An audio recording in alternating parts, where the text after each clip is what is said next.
On va parler du rugby fidjien, Félix Panguero. Pendant longtemps, les archipels du Pacifique, Fidji, Samoa, Tonga, ont été dans l'ombre économique et sportive de l'Australie et de la Nouvelle-Zélande. Est-ce que c'est toujours le cas en 2023? Parlons d'abord économie avant de parler de sport. Alors, c'est un peu moins le cas. Il faut maintenant vraiment dissocier le rugby néo-zélandais du rugby australien qui est vraiment en difficulté à tout point de vue, économique et sportif. On le voit pendant cette Coupe du Monde. Les Néo-Zélandais font un peu cavalier seul clairement maintenant. Avant, il y avait une tête de pont du rugby néo-zélandais qui essayait de structurer une forme de binôme d'équilibre économique, sportif avec l'Australie. Et là, on sent que les Néo-Zélandais se sont détachés pour se rapprocher plutôt du continent asiatique et du Japon. On l'a vu avec des annonces ces derniers mois de rapprochement stratégique et sportif et économique entre la Nouvelle-Zélande et le Japon. Donc, ce qui existait, dont tu viens de parler, n'est plus vrai. Et aujourd'hui, on sent émerger vraiment un rapprochement du rugby fidjien avec le rugby championship et en laissant un peu de côté les îles des Samoa et des Tonga. Et donc, c'est des annonces là qu'on commence à voir apparaître ces derniers jours, qui sont, je pense, poussées par le niveau sportif des Fidjiens, qui donnent quelques garanties sportives aussi à cette compétition du rugby du Sud. Et donc, on voit que les Fidjiens sont en train de se détacher de leurs compatriotes iliens pour vraiment raccrocher le wagon de ces grosses nations qui jouent les grosses compétitions mondiales. Et quand on regarde justement le rugby fidjien, longtemps les meilleurs talents venaient en Europe notamment, allaient très souvent en France ou en Angleterre. C'est vrai que la donne a un petit peu changé. Alors il y en a toujours énormément, mais il y a la création de Fidjian Drua, cette franchise de Super Rugby. Est-ce que ça a changé la donne dans la conservation des talents du côté des Fidjiens, Philippe?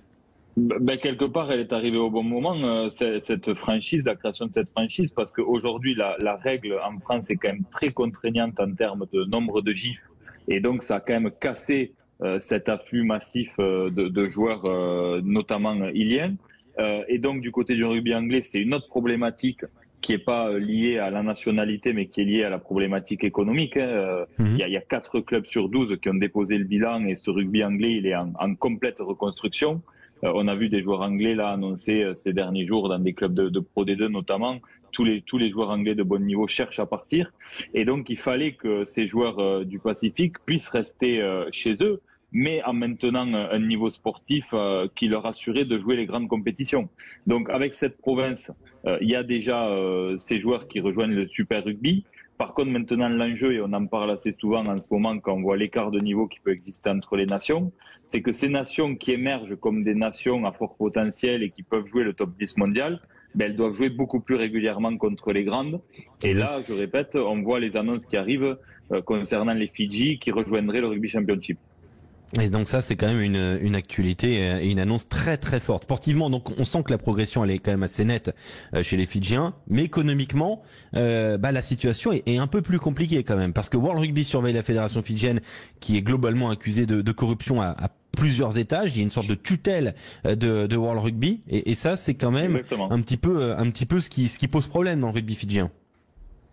Ce qui pose problème, oui et non. Quelque part, moi, je trouve ça assez simple, puisque le rugby tongien, j'ai bien connu le sujet, a eu le même type de problématique, avec un ancien joueur, Epitayone, qui était parti avec la caisse. Donc, je trouve ça plutôt sain que World Rugby veuille flécher l'argent et la façon dont il est utilisé. Ah non, mais bien sûr. Puisqu'on on le répète, les moyens sont quand même très limités en termes de développement de la pratique. Qu'est-ce qui se passe aujourd'hui, quelque part?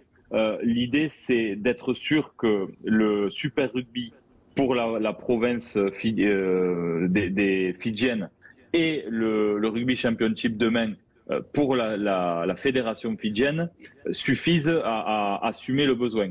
Pour moi, ils y arriveront.